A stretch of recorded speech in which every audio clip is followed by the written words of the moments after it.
Flood cinema ರಿಲೀಸ್ಗೆ ರೆಡಿಯಾಗಿದೆ. Flood ಸಿನಿಮಾದಲ್ಲಿ big boss Vinay Gowda ಅವರು ಕೂಡ ಕಾಣಿಸ್ಕೊಂಡಿರೋದು. ಸಿನಿಮಾ ಮತ್ತು ಟೈಟಲ್ಗೆ ಇವ್ರಿಗೂ ಆ ಸಿನಿಮಾ ಟೈಟಲ್ಗೂ ಸಮಾಧಾನ ಇಲ್ಲ ಅಂತ ಅನಿಸುತ್ತೆ. ಯಾಕಂದರೆ ಇವ್ರ ಲೈಫಲ್ಲಿ ಯಾರಿಗೂ ಫ್ಲಡ್ ಮಾಡೋ ಇಲ್ಲ. ಫ್ಲಡ್ ಮಾಡಿದ್ರು ಅದು ಒಬ್ರಿಗೆ ಅವ್ರನ್ನೇ ಜೀವನ ಸಂಗಾತಿಯಾಗಿ ಆಯ್ಕೆ ಮಾಡ್ಕೊಂಡಿದ್ದಾರೆ. ಸೊ ಈ ಸಿನಿಮಾಗೂ ಇವ್ರಿಗೂ ಹೆಂಗೆ ಲಿಂಕ್ ಆಗುತ್ತೆ ಅಂತ ಅವ್ರನ್ನೇ ಮಾತನಾಡ್ಸೋಣ. Sir hi. ಏನಿದು ಎಲ್ಲೂ ಕಾಣಿಸ್ಕೊಂಡಿಲ್ಲ ಟ್ರೈಲರಲ್ಲಿ ಮತ್ತು ಟೀಸರ್ ಸಾಂಗ್ಸ್ ಎಲ್ಲೂ ಕಾಣಿಸ್ಕೊಂಡಿಲ್ಲ. ಏನಿದು ಗೆಸ್ಟ್ ಅಪಿಯರೆನ್ಸಾ ಹೇಗೆ ಏನು ಅಂತ?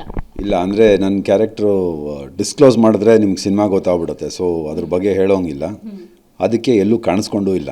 ಓಕೆ ಸರ್, ಈ ಫ್ಲರ್ಟ್ ಅನ್ನೋ ಒಂದು ಟೈಟಲ್ಲು ನಿಮ್ಮ ಕ್ಯಾರೆಕ್ಟರ್ಗೆ ಡೆಡ್ ಆಪೋಸಿಟ್ ಟೈಟಲ್ಲು. ಸೊ ಏನು ಹೇಳ್ತೀರಿ ಅಂತ? ಅದಕ್ಕೆ ನಾನು ಈ ಸಿನಿಮಾನಲ್ಲಿ ಫ್ಲರ್ಟ್ ಮಾಡಿಲ್ಲ. ಫ್ಲರ್ಟ್ ಮಾಡೋದಕ್ಕೆ ಇಬ್ಬರಿದ್ದಾರೆ, ಪ್ರಚಂಡರು, ಅವ್ರು ಮಾಡಿದ್ದಾರೆ. ಬಟ್ ನಾನು ದೂರ ನಿಂತ್ಕೊಂಡು ಒಂದು ಸ್ಟೋರಿನಲ್ಲಿ ಒಂದು ಲೈನ್ನಲ್ಲಿ ನಂದೊಂದು ಸ್ಟೋರಿ ನಡೆಯುತ್ತೆ. ನಾನು ಅಂದ್ಕೊಂಡೆ ಈ ಸಿನಿಮಾದಲ್ಲಿ ವಿನಯ್ ಅವ್ರು ಇದ್ದಾರೆ ಅಂತ ಅಂದಮೇಲೆ ಬ್ರೊಮೆನ್ಸ್ ಅವ್ರಿಗೆ ಕೊಡಬೇಕಾಗಿತ್ತಲ್ಲ, ಯಾಕೆ ಇಲ್ಲಿ ಗಿರಿ ಅವ್ರಿಗೆ ಕೊಟ್ಟಿದ್ದಾರೆ ಅಂತ? ಯಾಕೆ ಸರ್? ಆ್ಯಕ್ಚುಲಿ ಬ್ರೊಮ್ಯಾನ್ಸ್ ಅವರಿಬ್ಬರಿಗೇ ಸೆಟ್ ಆಗೋದು ಈ ಸ್ಟೋರಿ ಪ್ರಕಾರ. ಆ್ಯಂಡ್ ನಿಜವಾದ ಲೈಫ್ನಲ್ಲಿ ನಾನು Chandan bro we have that bromance. So on screen ಇದು ವರ್ಕೌಟ್ ಆಗ್ತಿತ್ತು, ಸ್ಕ್ರಿಪ್ಟ್ ರಿಕ್ವೈರ್ಮೆಂಟ್ ಅದಿತ್ತು. So I think they have made the best use of it. ಏನು ಅನಿಸುತ್ತೆ ಇವಾಗ ನಿಮ್ಮ ಫ್ರೆಂಡು ಡೈರೆಕ್ಟರಾಗಿ ಡೆಬ್ಯೂ ಮಾಡ್ತಿದ್ದಾರೆ, ತುಂಬ ಚೆನ್ನಾಗಿ ಮಾಡಿದ್ದಾರೆ ಸಿನಿಮಾ. ಇದು ಚಂದನ್ ಅವರಲ್ಲಿ ಈ ಥರ ಡೈರೆಕ್ಟರ್ ಆಗೋ ಲೈಕ್ ಟ್ಯಾಲೆಂಟ್ ಕೂಡ ಇದೆಯಾ ಅಂತ ನನಗೆ ಈಗಲೇ ಗೊತ್ತಾಗಿದ್ದು ಅವರು ಡೈರೆಕ್ಷನ್ ಇದಕ್ಕೆ ಬಂದಮೇಲೆ. ಸೊ ನೀವು ತುಂಬ ಹತ್ರ ಅವ್ರ ಜೊತೆ ಇದ್ದೇ ನೋಡಿರ್ತೀರ, ಜೊತೆಗೆ ಅವ್ರು ಡೈರೆಕ್ಷನ್ ಹಾಕ್ತೀನಿ ಅಂತ ಅಂದಾಗ ನಿಮ್ಮನ್ನು ಕೇಳಿರ್ತಾರೆ. ಸೊ ಹೇಗೆ ಅನ್ನಿಸ್ತು ಸರ್ ಅವ್ರ ಡೈರೆಕ್ಷನ್ನು ಜೊತೆಗೆ ಪ್ರೊಡ್ಯೂಸ್ ಕೂಡ ಮಾಡ್ತಿದ್ದಾರೆ? ಪರ್ಟಿಕ್ಯುಲರ್ಲಿ ಈ ಸಿನಿಮಾ ಸ್ಕ್ರಿಪ್ಟ್ ಪೂರ್ತಿ ಅವ್ರ ತಲೆನಲ್ಲೇ ಇದ್ದಿದ್ದು.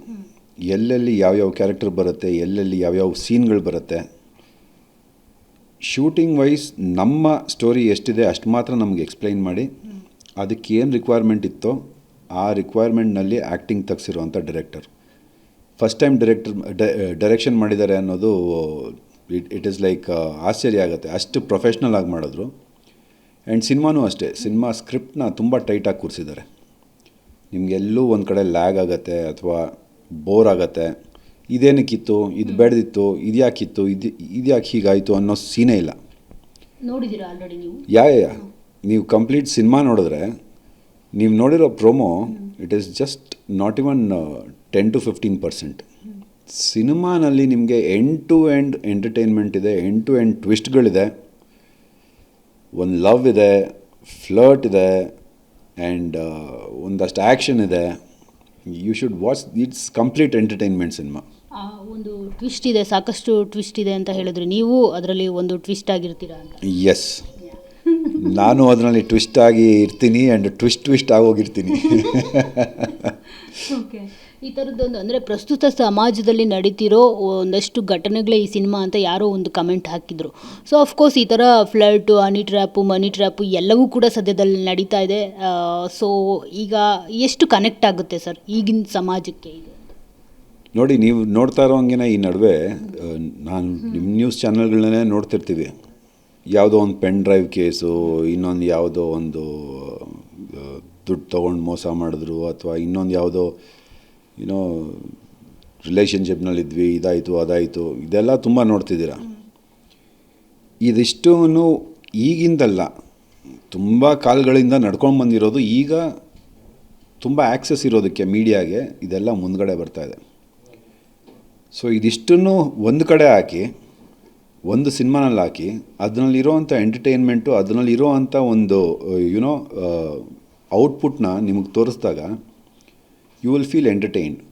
ಜೊತೆಗೆ ನಮ್ಮ ಗಿರಿ ಅವ್ರದ್ದು ಒಂದು ಕಾಮಿಡಿ ಟೈಮಿಂಗು, ಒಂದು ಡೈಲಾಗ್ಗಳು, ಅವ್ರದ್ದೊಂದು ಪರ್ಫಾರ್ಮೆನ್ಸು, ನಮ್ಮ ಚಂದನ್ ಅವ್ರದ್ದು ಒಂದಷ್ಟು ಸೂಪರ್ಬ್ ಆಗಿರೋ ಒಂದಷ್ಟು ಡೈಲಾಗ್ಸು, ಪರ್ಫಾರ್ಮೆನ್ಸು, ಸುದೀಪ್ ಸರ್ ಹಾಡು ಎಲ್ಲ ಮಿಕ್ಸ್ ಆಗಿ this is like become a total entertainment package. So ಕೊಡೋ 200 ರೂಪಾಯಿಗೆ ನಿಮಗೆ 1 ರೂಪಾಯಿನೂ ಎಲ್ಲೂ ಅನಿಸೋದಿಲ್ಲ, ವಾವ್ ಅನಿಸುತ್ತೆ. ನಾನು ಆವಾಗಿಂದನೂ ಹೇಳ್ತಿರೋದಿದೆ, then we telling about the movie. ನಮ್ಮ ಸಿನಿಮಾ ಬಂದು ನೋಡಿ ಎಲ್ಲರೂ ಅದನ್ನೇ ಹೇಳ್ತಾರೆ, ನಮ್ಮ ಸಿನಿಮಾ ಚೆನ್ನಾಗಿದೆ ಅಂತ. ಒಂದು ಸಲ ಒಬ್ಬರನ್ನ ಯಾರನ್ನಾದ್ರೂ ನಿಮ್ಮ ಫ್ರೆಂಡ್ನ ಕಳಿಸಿ ನೋಡಿ, ಅವ್ರ ಹತ್ರ ರಿವ್ಯೂ ತೊಗೊಂಡು ಆಮೇಲೆ ಸಿನಿಮಾ ನೋಡಿ. ಸರ್, ಈ ಫ್ಲರ್ಟ್ ಅನ್ನೋದು ಲೈಫಲ್ಲಿ ಬೇಕಾ ಬೇಡವಾ ನಿಮ್ಮ ಪ್ರಕಾರ?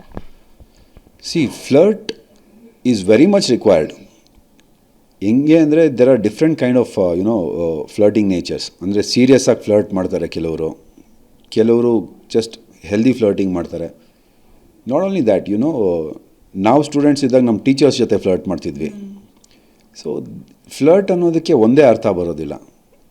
It becomes the prospective of what you are doing with whom you are doing. So flirt ಅನ್ನೋದು ಬೇಕು. ಯಾ. ಓಕೆ. ದೆನ್ ಇನ್ನು ಸುದೀಪ್ ಸರ್ ಬಗ್ಗೆ ಹೇಳೋದಾದರೆ ಸರ್, ಅವತ್ತಿಂದ ಬಿಗ್ ಬಾಸ್ ಆದಮೇಲೆ ಒಂದೇನೋ ಅವ್ರ ಜೊತೆ ಕನೆಕ್ಷನ್ ಆಗೋಗ್ಬಿಡುತ್ತೆ ಅಲ್ಲೆಲ್ಲ ಕಂಟೆಸ್ಟೆಂಟ್ಗಳಿಗೂ. ಸ್ಪೆಷಲಿ ನಿಮ್ಮ ಹುಡುಗರಿಗೆ ಇನ್ನೂ ಜಾಸ್ತಿ ಬಾಂಡಿಂಗ್ ಸ್ಟಾರ್ಟ್ ಆಗುತ್ತೆ. ಜೊತೆಗೆ ಅವ್ರು ನಿಮ್ಮ ಜೊತೆ ನಿಲ್ತಾರೆ ಕೂಡ. ಅವರು ಬರೀ ಅಲ್ಲೇನೋ ಹೋಸ್ಟ್ ಆಗಿ ಬಂದು ನಿಮಗೇನೋ ಬುದ್ಧಿವಾದ ಹೇಳಿ ಹೋಗೋದಿಲ್ಲ. ನಿಮ್ಮ ಹಾದಿಯಲ್ಲಿ ಅವ್ರು ಸಪೋರ್ಟಿವ್ ಆಗಿ ಕೂಡ ನಿಂತ್ಕೊಳ್ತಾರೆ. ಸೊ ಅವರು ಈ ಸಿನಿಮಾಗೆ ಸಾಥ್ ಕೊಟ್ಟಿರೋ ಅಂಥದ್ದು, ಜೊತೆಗೆ ಹಾಡು ಹೇಳಿರೋ ಅಂಥದ್ದು. ಸೊ ತುಂಬ ಚೆನ್ನಾಗಿದೆ ಹಾಡು. ನಿಮ್ಮಿಬ್ರಿಗೆ ಅದು ಹಾಡು ಸೂಟಬಲ್ ಆಗುತ್ತೆ ಅಂತ ಅನಿಸುತ್ತೆ. ಯಾಕಂದರೆ ಎಲ್ಲಿ ನೋಡಿದ್ರು ನೀವು ಇಬ್ಬರೇ ಕಾಣಿಸ್ಕೊಳ್ತಾ ಇರ್ತೀರಾ. ಸೊ ಅವರ ಒಂದು ಸಪೋರ್ಟ್ ಬಗ್ಗೆ ಹೇಳೋದಾದರೆ? ಸುದೀಪ್ ಸರ್ ಹೇಗೆ ಅಂದರೆ ಅವ್ರಿಗೆ ಇಷ್ಟ ಆದವ್ರನ್ನ ಯಾವತ್ತೂ ಕೈ ಬಿಟ್ಟಿಲ್ಲ ಅವರು. ಇನ್ಫ್ಯಾಕ್ಟ್ ಅವ್ರು ಎಷ್ಟೇ ಶೂಟಿಂಗ್ನಲ್ಲಿ ಬ್ಯುಸಿ ಇರಲಿ ಅಥವಾ ಮೀಟಿಂಗ್ಸ್ನಲ್ಲಿರಲಿ, ಅವರು 24/7 ಬ್ಯುಸಿ ಇರ್ತಾರೆ. ಅಷ್ಟು ಬ್ಯುಸಿ ಇರೋ ಒಬ್ಬರು ಸೂಪರ್ ಸ್ಟಾರ್ ನಮ್ಮನ್ನು ಅವ್ರ ಶೂಟಿಂಗ್ ಲೊಕೇಶನ್ಗೆ ಕರೆಸ್ಕೊಂಡು, ಅವ್ರು ಶೂಟ್ ಮುಗಿದ ಮೇಲೆ ಸಿನಿಮಾ ಎಡಿಟ್ ಮಾಡಿಕೊಂಡು, ಇದನ್ನು ಇಲ್ಲಿ ಮಾಡು, ಇದನ್ನು ಇಲ್ಲಿ ಪ್ಲೇಸ್ ಮಾಡು, ಇಲ್ಲಿ ಚೆನ್ನಾಗಿ ಬರುತ್ತೆ, ಇದು ಪಂಚ್ ಚೆನ್ನಾಗಾಗಿದೆ. ಸಿನಿಮಾ 14-15 ದಿನ ಕಂಟಿನ್ಯೂಸ್ ಆಗಿ ಕರೆಸ್ಕೊಂಡು, ಚೆನ್ನೈಗೆ ಹೋಗಿದ್ವಿ, ನಾವು ತೂತುಕುಡಿಗೆ ಹೋಗಿದ್ವಿ, ಪಾಂಡಿಚೇರಿಗೆ ಹೋಗಿದ್ವಿ. ಸೊ ಎಲ್ಲ ಕಡೆ ಕರೆಸ್ಕೊಂಡು ಅವರು ನೀವು ಬನ್ನಿ ಇಲ್ಲಿಗೆ ಬಂದು ಮುಗಿಸ್ಕೊಂಡು ಹೋಗಿ, ಡೇಟ್ಸ್ ಬರ್ತಾಯಿದೆ, ಹತ್ರ ಬರ್ತಾಯಿದೆ ನಿಮ್ಮದು ರಿಲೀಸ್ಗೆ, ಮುಗಿಸಿ ಅಂತ ಅವ್ರು ಫೋರ್ಸ್ ಮಾಡಿ ನಮ್ಮನ್ನು ಕರೆಸ್ಕೊಂಡು, ನಾವು ನಿದ್ದೆ ಮಾಡಿಬಿಟ್ಟಿರ್ತಿದ್ವಿ.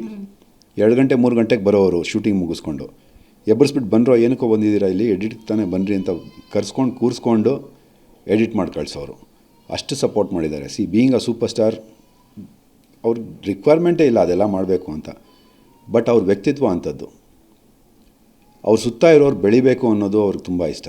And he supports a lot. ನೀವು ಮಧ್ಯರಾತ್ರಿ 2 ಗಂಟೆಗೆ ಫೋನ್ ಮಾಡಿಬಿಟ್ಟು ಏನಾದರೂ ಹೇಳಿ ಪಟ್ಟಂತ ಅದನ್ನು ಮಾಡಿಕೊಡ್ತಾರೆ ಅವರು. So that is Sudeep sir for you.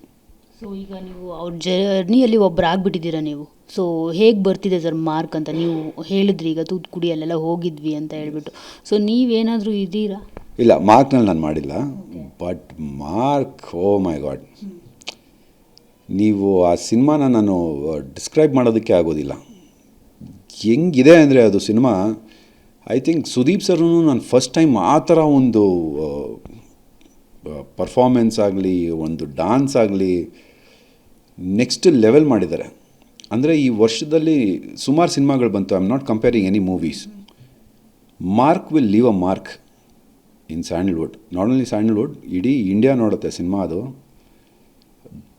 The best movie. And making wise ಇರ್ಬೋದು ಅಥವಾ ಕಲರ್ ಟೋನು, ಸುದೀಪ್ ಸರ್ ಕಾಣಿಸೋದು, ಅವ್ರ ಹೇರ್ ಸ್ಟೈಲು, ಆ fights, that is the next level movie. ಈ ವರ್ಷದಲ್ಲಿ ಬರೋವಂಥ ನೆಕ್ಸ್ಟ್ ಲೆವೆಲ್ ಮೂವಿ ಅದು. ನೀವು ಈ ಇಯರ್ ಎಂಡಿಂಗ್ನಲ್ಲಿ ಡಬಲ್ ಧಮಾಕ, ಒಂದು ಫ್ಲರ್ಟಲ್ಲಿ ಇರ್ತೀರಾ ಮತ್ತು ಡೆವಿಲ್, ಅದಾಗಿ 14-13 ಡೇಸ್ಗೆ. ಸೊ ಹೇಗಿರುತ್ತೆ Devil Dhamaka? Devil is a very nice movie. ಅಂದರೆ ಮೂವಿ ಬಗ್ಗೆ ನಾನೇನು ಹೇಳೋಂಗಿಲ್ಲ, because they have their own way to promote it. But ನನಗೆ ಒಂದು ಒಳ್ಳೆ ಪುಷ್ ಸಿಗುತ್ತೆ ಅದರಿಂದ. ಆ್ಯಂಡ್ ಎಸ್, ಡೆಫಿನೆಟ್ಲಿ ಅವ್ರ ಫ್ಯಾನ್ಸು ಕೂಡ ತುಂಬ ಸಪೋರ್ಟ್ ಮಾಡ್ತಾರೆ. ಆ್ಯಂಡ್ ಈ ಸಿನಿಮಾ ಎಸ್ಪೆಷಲಿ ತುಂಬ ಇಂಪಾರ್ಟೆಂಟ್ ಸಿನಿಮಾ ಫ್ಯಾನ್ಸಿಗಾಗಲಿ, ದರ್ಶನ್ ಸರ್ಗಾಗಲಿ ಅಥವಾ ಅವ್ರ ಟೀಮ್ಗಾಗಲಿ. So this is gonna make some good sound. Bigg Boss ಬರ್ತಾ ಇದೆ ಸರ್, ಬಂದಿದೆ. ಸೊ ನೋಡ್ತಿದ್ದೀರಾ ಹೇಗೆ ಏನು ಅಂತ? ಯಾರು ಇಷ್ಟ ಆದರು? ಏನು ಹೇಳ್ತೀರಿ? ನಿಮ್ಮ ಸೀಸನ್ನಷ್ಟು ಈ ಸೀಸನ್ನು ತುಂಬ ಹವಾ ಎಬ್ಬಿಸ್ತಿದೆಯಾ ಹೇಗೆ ಅಂತ? ಪ್ರತಿಯೊಂದು ಸೀಸನೂ it is very different. So ಒಂದು ಸೀಸನ್ನ ಇನ್ನೊಂದು ಸೀಸನ್ಗೆ ಕಂಪೇರ್ ಮಾಡೋದಕ್ಕಾಗೋದಿಲ್ಲ. ಆ್ಯಂಡ್ ಈ ಸೀಸನ್ನಲ್ಲ, ನಂಗೆ ಪ್ರತಿ ಸೀಸನಲ್ಲೂ ಫೇವ್ರೇಟ್ ಇರೋದು ಸುದೀಪ್ ಸರೇನೆ. ಅವ್ರು ಬಿಟ್ಟರೆ ಕಂಟೆಸ್ಟೆಂಟ್ಸ್ ಅಂದರೆ ಏನು ಹೇಳಲಿ, ಅಂದರೆ ಅವ್ರವ್ರ ಕ್ಯಾರೆಕ್ಟರ್ ವೈಸ್ ಅವ್ರವ್ರು ಆಡ್ತಾ ಇದ್ದಾರೆ. ಸೊ ಬಟ್ ನಿಮ್ಗೆ ಗೊತ್ತಿರೋರು ಯಾರಾದರೂ ಹೋಗಿದ್ದಾರೆ? ನನಗೆಲ್ಲರೂ ಗೊತ್ತು ಅಲ್ಲಿರೋರು. ಸೊ ಇವ್ರು ಚೆನ್ನಾಗಿ ಮಾಡ್ತಾವ್ರೆ, ಇವ್ರು ಚೆನ್ನಾಗಿಲ್ಲ ಅಂತ ಹೇಳೋಂಗಿಲ್ಲ. Every one are doing good. But ಅದೇ ಅಲ್ಲಿಂದ ಹೊರಗೆ ಬಂದಮೇಲೆ ಸ್ವಲ್ಪ ಮಾತಿನ ಮೇಲೆ ನಿಗಾ ಇದ್ದರೆ ಚೆನ್ನಾಗಿರುತ್ತೆ. ಓಕೆ. ಸುಮ್ಮನೆ ಕೋಟಿ ಲೆಕ್ಕದಲ್ಲಿ ಮಾತಾಡ್ತಾ ಇದ್ದರೆ ಅದು ಯುನೋ ಇಟ್ ಫೀಲ್ಸ್ ವೆರಿ ಆಗ್ಲಿ ಟು ಹಿಯರ್ ಆಲ್ಸೋ. ಸೊ ಅದು ಸ್ವಲ್ಪ ಮೈ ಮೇಲೆ ನಾಲಿಗೆ ಮೇಲೆ ಕಂಟ್ರೋಲ್ ಇಟ್ಕೊಂಡು ಮಾತಾಡಿದ್ರೆ ಚೆನ್ನಾಗಿರುತ್ತೆ. ಅದೇ ಆ ಕೋಟಿ ಲೆಕ್ಕನ ಬಿಗ್ ಬಾಸ್ ಮನೇಲಿ ಇರಬೇಕಿದೆ ಮಾತಾಡಿದರೆ ಇನ್ನೂ ಇರ್ತಾ ಇದ್ರು ಅಂತ.